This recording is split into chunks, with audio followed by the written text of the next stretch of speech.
আলোচনা করব। ফিরছি ইন্ট্রোর পর।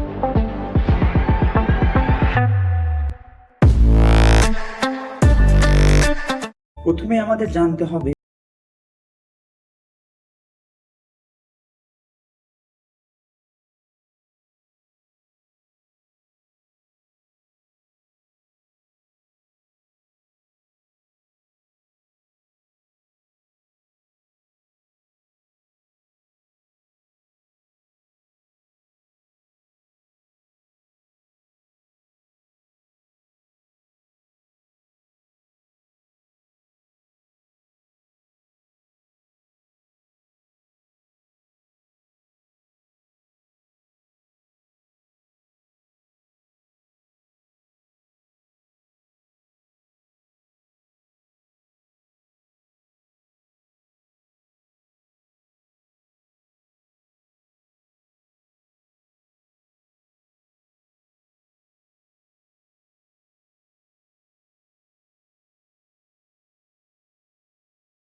করা সহজ হয়।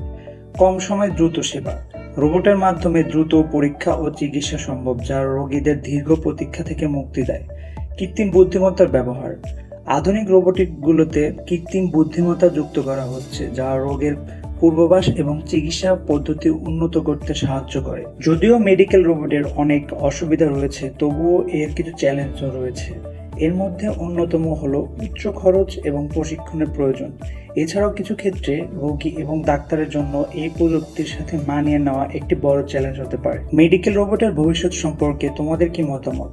আগামী দশকে কি রোবটগুলো আমাদের হাসপাতালের সাধারণ দৃশ্য হয়ে উঠবে? কমেন্টে তোমাদের চিন্তাধারা জানাও। আজকের ভিডিও এখানেই শেষ।